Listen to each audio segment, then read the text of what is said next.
Today we're going to be here with Cory Levy, founder of ZFellows and First Text. And for the people that don't know, Cory has had a startup in the past, and he's now an investor leading ZFellows. And we're kind of going to go over his journey of how that all happened. And while I was doing my research for Cory, I found that there's not a lot of information about him on the internet. So this is kind of interesting for me because we're going to learn a lot that's not actually out there.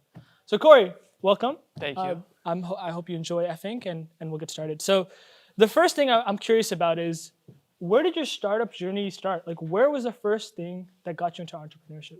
Yeah, no, great question. Before I answer, thanks everyone for coming. This place is really, really cool.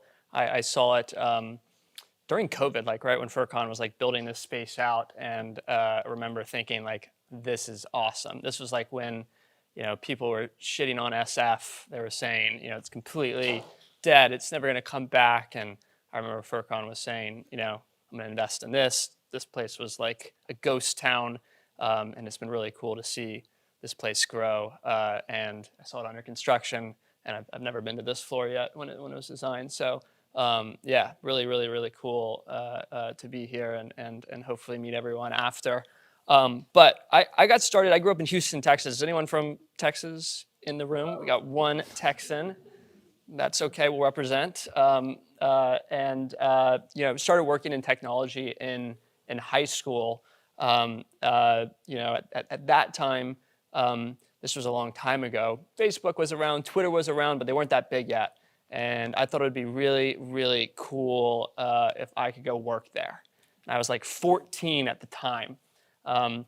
So emailed Facebook, emailed Twitter, and of course, got crickets. And then I started to like poke around a little bit more, and I learned that these businesses got started with venture capital. So then I kind of poked around over there and cold emailed and cold called the people who had backed Facebook and Twitter and said, hey, I want to go work at those companies. Can you help me go work there? And they're like, well, I don't know what possibly like a 14-year-old could value could be added by a 14-year-old, but good luck. And then I was like, well, can I work for you? And the kind of pitch and story that I crafted was, you invest in technology companies that target teenagers, but you don't have any teenagers that are representing, this office. Let me go like hang out, shadow y'all. I promise to not be a nuisance.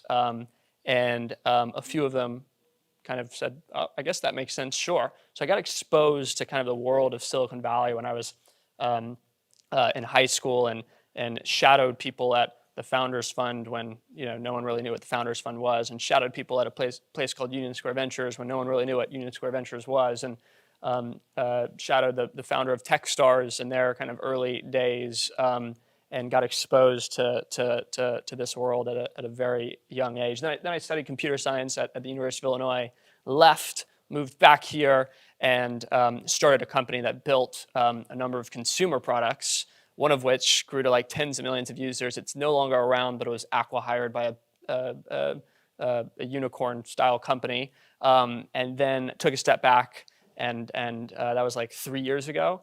And since then, I've been doing basically two things, but overall, just a bunch of different kind of like mini projects and experiments, some of which have turned into larger experiments. One of them, which is I think says right there, is ZFellows, and that was kind of inspired by the Teal Fellowship or Y Combinator. I give 10 people $10,000 every 2 months or so. There's no like schedule, just whenever I meet 10 interesting people, and tell them to take a week off of school or work and go and try to launch a company. There are at least 2 ZFellows in the room right now, and that's kind of one of the projects I'm working on. And then I participate in ZFellows some of the time and build little projects and working on a bunch of little stuff. So maybe we'll get into that later. But that was a long answer to your question. Yeah, awesome. Yeah, so I guess like let's take it back to the beginning. Like you mentioned that you started working around the age of 14, 15. Yeah. Attempting to work at Facebook, and then after that going to UIUC studying CS. Yeah. So where was the first time you actually like started working at a startup, right? Or like VC, and how was that journey? Well, the very first time I worked at a startup, it was when I was in high school. There was a little startup that I remember telling my parents, hey, I want to go to this startup event. I was like 14 or 15. Like, can you drop me off here? My parents were a little skeptical. I was a little skeptical too, since everyone was like, double or triple my age. Showed up in some random, Houston, Texas place. First person I meet, shake the person's hand, telling me about himself. Just got out of jail. I'm like, oh, wonderful. Like, this is should have probably listened to my parents. Second person I meet, much cooler. And he had a startup, and I asked to go work for him. And he worked out of his grandma's apartment. That was like where the office was set up. It was probably about the size of one of these little tables.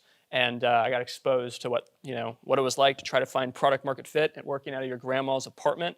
And they then moved out to San Francisco, did the whole accelerator thing. They were in the first and only kind of Facebook accelerator cohort when Facebook tried to compete against Y Combinator, and then eventually kind of sold the company for a meaningful amount of money for them. And that was my very first experience. My family is not in technology at all. No one I know in Houston is in technology. I just kind of stumbled upon it and have never left. Awesome. So you went to UIUC afterwards to study college, and then did you move back to SF, or like what happened after? Yeah, I studied at the University of Illinois. People in the room? There's one. So I studied there. It's a great kind of engineering school. I went there for the engineering school. A lot of awesome kind of companies were born out of that little town in Illinois, like YouTube, like Netscape, like Yelp, and a bunch of others. And it was cold. That is what I remember. It was cold and it was really hard. School was difficult. The CS courses were difficult. And then I moved here after that, and went back to visit a bunch. I left school after my freshman year. Are there any dropouts in the room? No dropouts? Oh yeah, we got.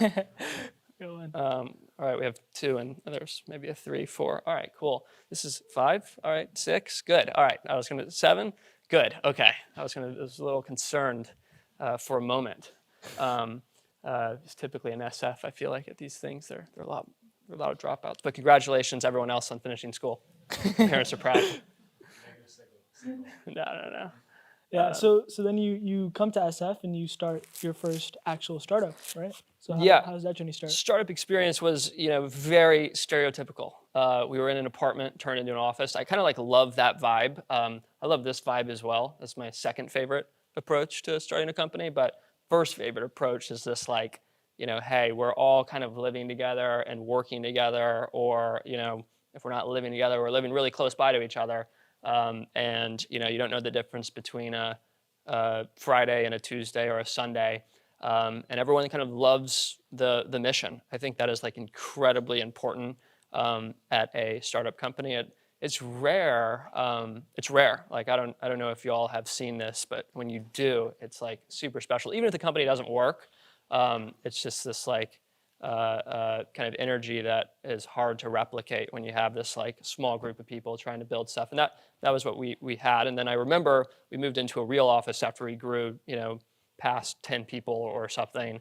And I remember talking to my co-founder who was the CEO and being like, we fucked up. We're not as productive as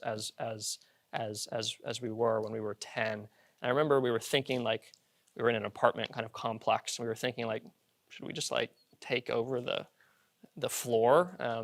And we didn't do it, but we thought heavily about doing that. And it was kind of a serious consideration at the time. But I'm ADD, or self-diagnosed ADD. I forgot your question. Oh, so no, it was basically when you did come back to SF, you started the startup. How was that journey? Yeah. So I guess we're still on that. I'll try to make this more applicable to y'all. So that's kind of one thing that I really liked was this small group of people obsessed living together or working super closely together. I think that is really, really, really important. I'll share some of the like mistakes that we made very early on, and mistakes that today I meet with hundreds of people a month, and then through ZFellows we have like these mentors of very successful companies, of billion or $10 billion plus companies that come in every day and talk, and then some of them mentor after that. And so I spend my days partially working with super successful people, partially working with people who I think are going to be super successful, and then partially on my own projects, and we'll see about those. And so some of the mistakes that I've made and I've seen other people make kind of in that startup journey. The first is this thing that I still sometimes make the same mistake. It's like when I show somebody something that I've built, when I show somebody that thing, getting like real feedback is like really, really, really, really, really hard. And all of your friends and your family, they're your friends and family likely because they're nice to you, and you like them and they like you. And so it's super hard to get this like really honest feedback when you're in the early days of building something. So I don't have any. I mean, there was one kind of non-obvious thing that we did, which we went like we were building a product for high schoolers and college students, and we sent our team and we went undercover. We went 21 Jump Street, if everyone's seen that movie, like 21 Jump Street style into these schools, and we were instructed to not say that this is our thing, like this is a school project, like we don't care about this thing, like when we were talking to people to try to get kind of real, true feedback. It's that's kind of one thing that I kind of remember pitching investors a product and them giving us money, and pitching our friends a product and them being like, oh my God, this is great, and then launching a product and crickets, and I was like, that just didn't, in my mind, it didn't add up. Like all these other smart people were clapping their hands, and then we launched the thing, and that cost us a little bit of time and took us a while to learn. I also want to say to everyone, if you have a random question, don't wait till the end. You can just raise your hand, and I will. Yeah, what's up? You ever get caught when you were doing the 21 Jump Street stuff? We did have somebody get caught. It was funny, and that person was, I think he was 1 year out of high school. And he went to, I forget which school here, but it was a smaller school, and he got the uniform, he went in, and people were like, go, like it was a small school, so it was very obvious. But the larger schools that this person, his name was Josh, that he went into, it was too easy for the team. But yeah. Yeah. So I mean, you move on to ZFellows, like after a couple of years, I assume. So how did that process go from just an idea, and what inspired you to create ZFellows? Like, how did that all happen? Every time when I go home for like the holidays, for like Thanksgiving or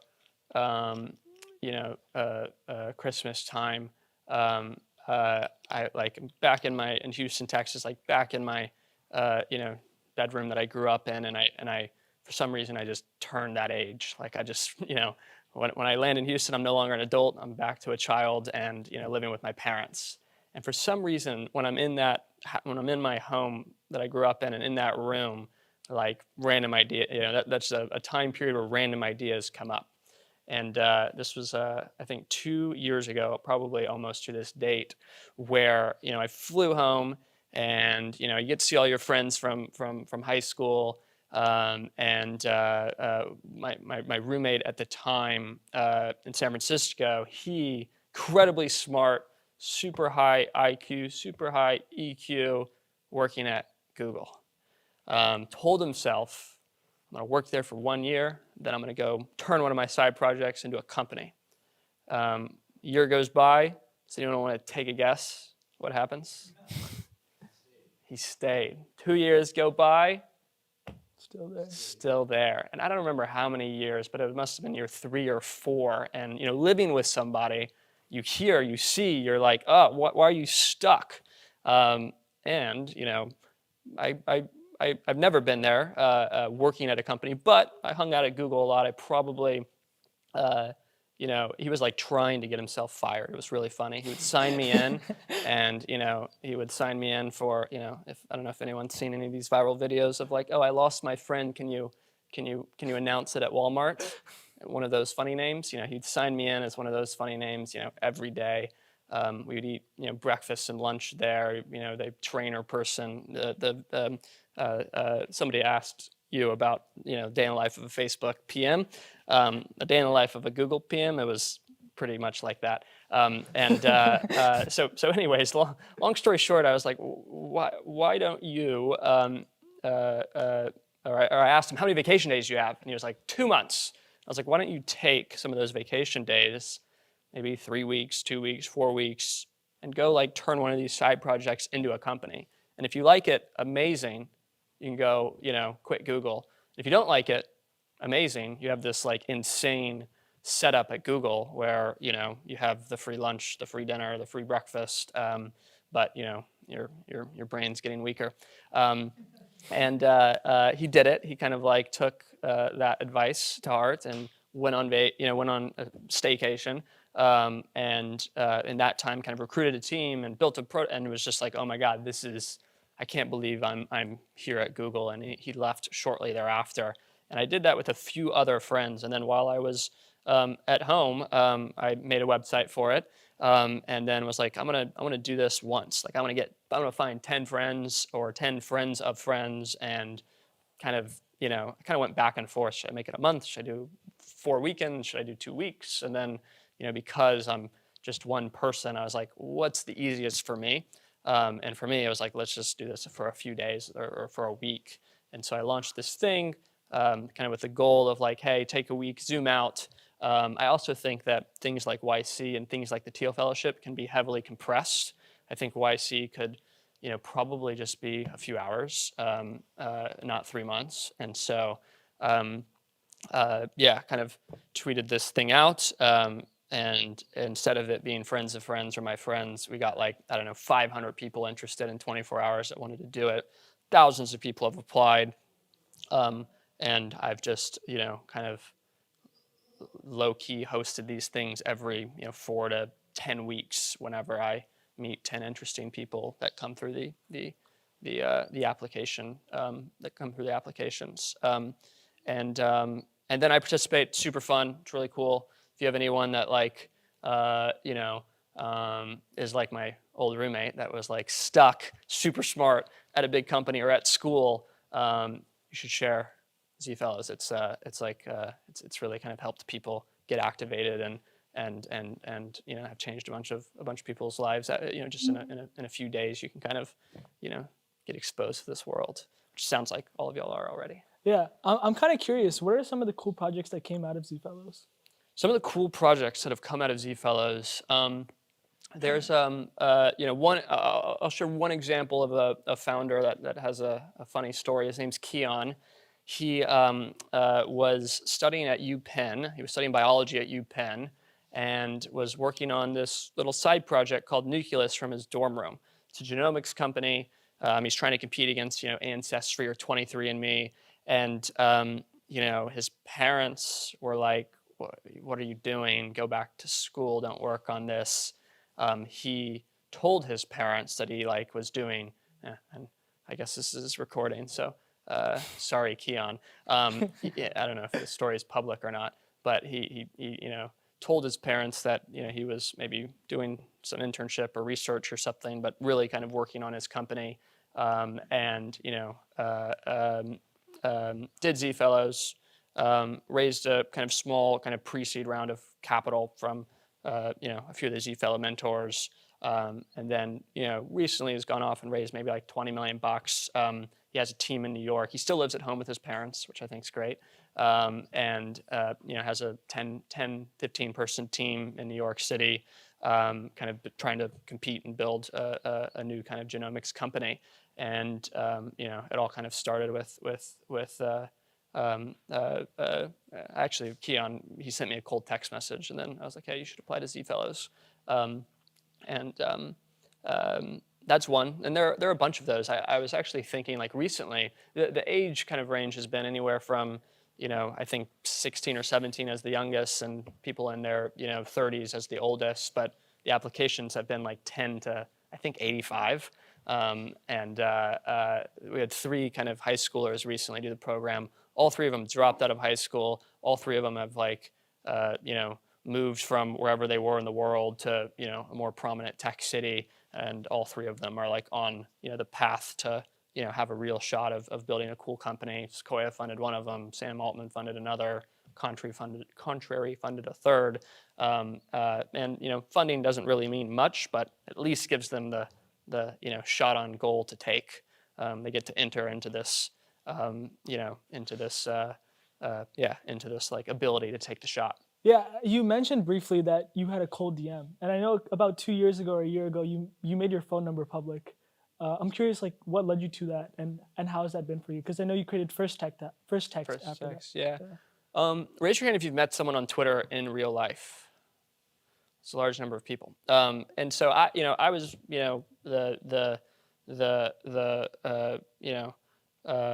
very active cold messenger on Twitter, on Facebook, on text, on email, on, I got so much out of just cold messaging people, friends, investors, employees, people I've worked super closely with have all just come from, mostly cold, or pretty much all cold. And so I've been a product I've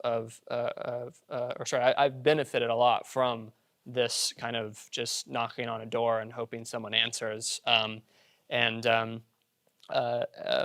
I noticed too that with everyone that I work with, and still is the case, like we're not really like too much on email. Like we're texting, like a bunch. We're texting a bunch.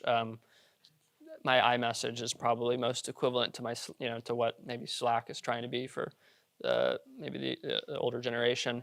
And realized that I also kind of figured out this iMessage trick, which I don't know does anyone know an iMessage trick before I share it? Does anyone? I'm just curious how if anyone's aware, but. There are ways of getting into people's iMessage if you have no idea what their phone number is, and I figured that out pretty early. How do I do that? We're gonna have to edit this video, but basically, You use text there after email? Yeah, pretty much. You find their email, put it in, shows up blue. Did work as of a month ago for Elon, but then after the lawsuit, Elon had to change his phone number and turned all that off. But it's pretty much anyone you want to reach. You can get creative and get right into their pocket. So anyways, I made my phone number public. It's iMessage. It's not like a Community or Green or some CRM or anything like that. It's just pure iMessage. It's pure my phone number. I do have 2 phone numbers, but it's pure. It's pure. It's not. There's no one behind the scenes. And I wanted to kind of lower the barrier of hey, if you want to talk to someone or talk, there's no real purpose to it other than I say, hey, text me what you're working on. Text me any non-traditional things you're doing. And the best people that text in every month will introduce you to some cool mentor-style people that have built really cool companies. And Keon, this person who I just mentioned before, texted in, and he's met a lot of very cool people through it. Yes, what's up? Is there any survivor's guilt being the only person that was been into tech in Houston, and do you actively participate in the tech community now? In Houston? Great question. Not as much as I'd like. There's this new thing called the Ion Center in Houston, which I just heard about when I was home for Thanksgiving, and I'm gonna do some stuff at Rice and there, and I don't have anything planned, but I want to, and it's a interesting argument of I think there are diamonds in the rough in Houston for sure, but I feel like people. My first co-founder, he doesn't share this story much, but he was homeless, sleeping out of his car, and made his way, here. He grew up in Illinois, and was there for a bit, but eventually kind of made his way here. And I feel like that is the case with most. But there are, of course, kind of diamonds in the rough in Chicago, in Houston, and in all these places. But I tend to focus most of my I tend to spend most of my time in the places where I think people come to. Let's fast forward to today. So what are you up to nowadays? Like, what is your day-to-day schedule now that you've become an investor? You went through the startup journey. What do you do nowadays? Yeah, so my day-to-day is it's different every day, but I break it down into kind of 2 or 3 different areas. The first is, I spend, part of my days meeting with super interesting people. I go and try to find undiscovered talent in random places and do random things to do that. Because I think it's awesome. Like, I love, to meet people that are like, doing things that are different and, trying to, take a non-traditional path. And so that's part of my day. ZFellows falls into that category. And then the second part is just working on my own projects. There's a project that I'm recently kind of built during ZFellows. It's called Pull. It's a salary advance company where it's like, hey, if you work at Facebook or you work at Google and you get paid a certain amount, you can get it all up front as opposed to every 2 weeks. And there are a few people kind of working on that. It's a company, it's a real company based here in San Francisco. And then there's like a side project that I just started like 3 weeks ago with a ZFellow and a ZFellow mentor. And has no intention of turning into a company. It's like purely going to be a very small side project. And back to what we were talking about earlier about the day in the life of PMs at Google or LinkedIn or wherever. We think that there's this kind of anti-work culture that has been going on and over the last couple of years. Starting to turn. Elon's doing a really good job of being like, no, that's not cool. Like, you have to work really hard if you want to change or make a dent. I'm kind of curious. Raise your hand if you kind of work. Your productive hours of work are between the hours of 9 p.m. and 9 a.m. So that could be like, oh, I work super late, or oh, I get up really early. Raise your hand if you're like that. Like, hi, I kind of want to see. 1-ish, 2, 3, 4, 5, 6, 7, 8, 9, 10, 11. Cool. Well, I do that and get fuck ton done during usually the hours of 10 a.m. and 10 p.m. and 2 a.m. I want to make, what we're making right now is this little kind of Mac menu bar app that turns on at 9 p.m. and turns off at 9 a.m. And you just get to see your friends that are also kind of like working at that hour. Doesn't really do much. Maybe if you click on them, it goes to iMessage. And the name's kind of, I can't tell if it's corny or cool yet, but the name is called Nightclub 9, since it's like, it opens at 9, it closes at 9, and it is a group of people at night. And you can go to it. The website's live. There's an invite code. And if you want the invite code, you can just email the bouncer at Nightclub 9. Can't tell if it's corny yet or cool. You can email your honest, hopefully, feedback, since I don't know you yet. That is another little kind of side project that I'm super excited by. Like, I don't know about y'all, but I get texts from my friends that are across the country being like, yo, are you working tonight? Like, and it's just like this kind of feeling of like, all right, I'm not alone working tonight, even though, you got someone else there too, even though you don't get to see them or anything like that. What's up in the back? So it's not to prompt any comment, because you're trying to do deep work. It's Correct. counterintuitive to get roped into talking to people. Yeah, exactly. There's a very, very minimal, shows you kind of who else is there, but, there's no chat. Maybe, again, if you click, it'll launch their iMessage, but it'll kind of tell you how many minutes you've been on at that time as well. Shuts off, before 9, it dims the lights, if you go to the website. Yeah, we're before 9 o'clock. You go to the website, it's kind of like a dim Nightclub 9 neon sign. If it's at 9 p.m., it's lit up. Very minimal, just shows you who of your friends, not strangers, not what, we'll show you the number of strangers, we won't show you who they are, but it's just your small number of friends that, where you kind of like, work really hard with. And that you don't have to work with them. They're just your peers that, I have like a bunch of peers that just work really hard. So it's like that long distance relationship pillow that lights up and then the person Haven't seen that, but yes, but yes. So yeah, let's open it up to the audience. Could you specify a little bit, like what makes a good Z founder to you in terms of the signals that you're looking at that you want to be like, this guy's gonna have, or this person's gonna have a great week? Yeah, that's a great question. He for those that couldn't hear, he asked kind of what signals do I look for when I'm doing maybe ZFellow interviews to know that like, all right, this person's going to have a great week. And to be honest, it's brand new, so we're still kind of figuring a bunch of that stuff out. But what I have seen is there are people that have influence by their friends, by society, by their parents. To you go to school, you get a good job, and then at some point you get to do this thing on your own. If you kind of if you want to like be if you ask mom and dad, hey, I want to start a company when you're in high school, they're like, yeah, great, go to school, go work at Google or Facebook, and then go do the company thing.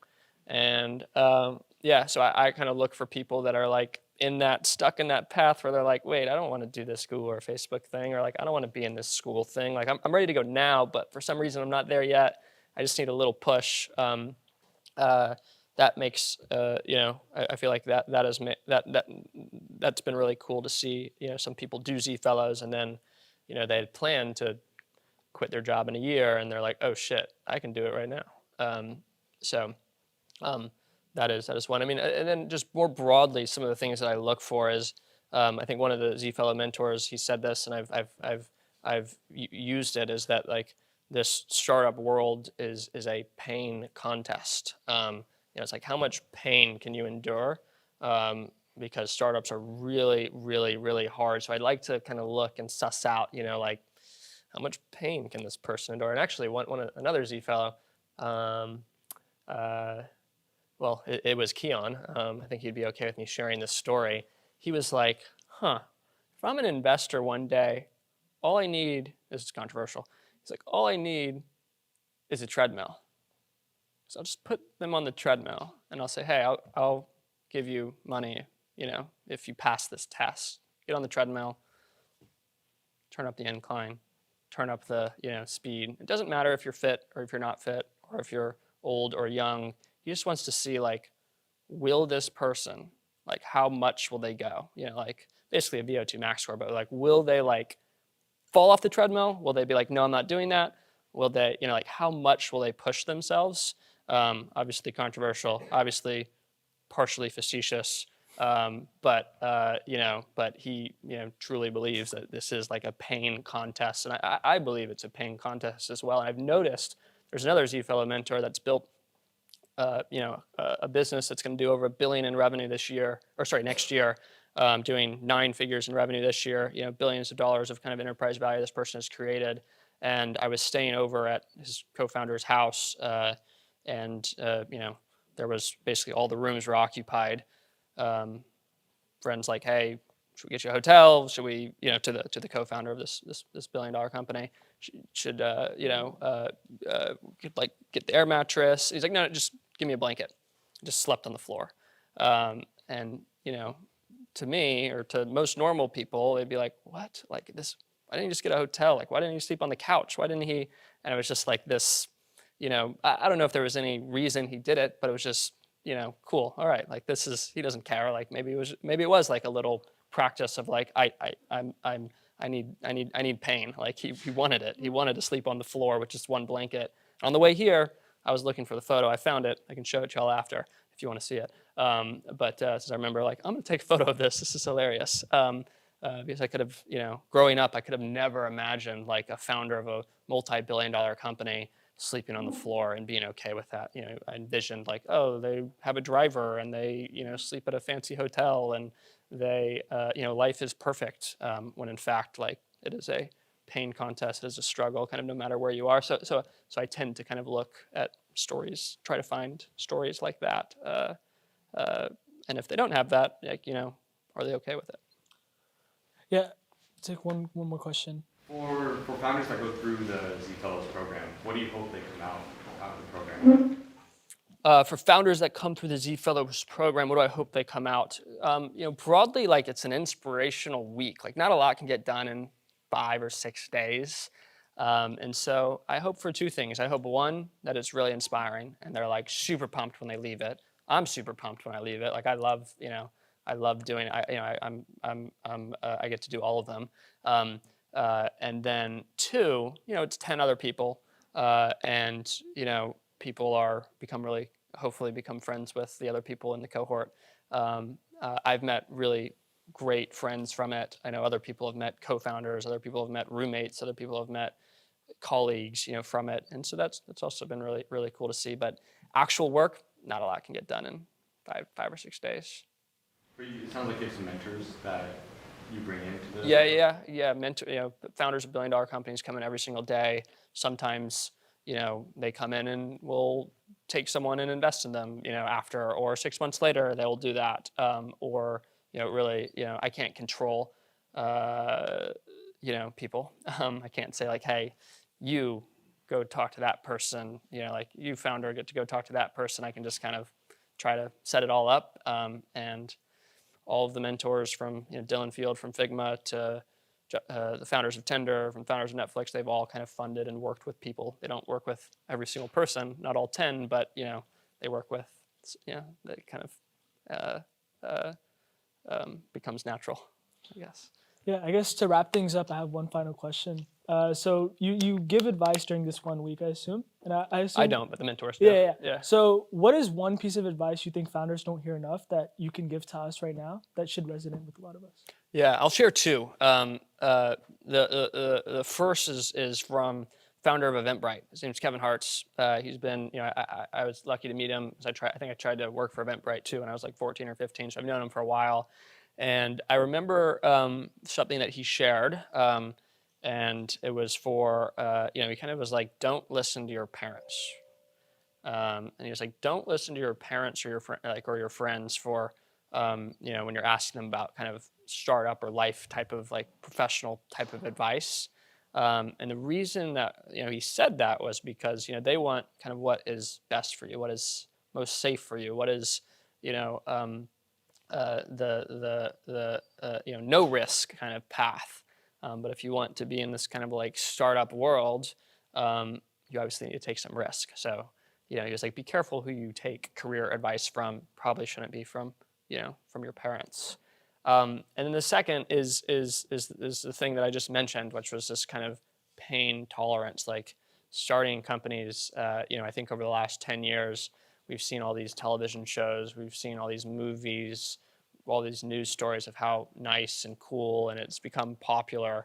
That's good, but it is very, very, very hard. So I would just re-emphasize the like, are you ready for the pain? And if you love it, like all these people I know, they love the pain. Like they do things to them that, they treat it like a professional sport. They do things that people are like, what? Why are you doing that? And if you're one of those people, then amazing. Keep going. I guess we'll wrap things up on that note. So thank you for having. Thanks for coming.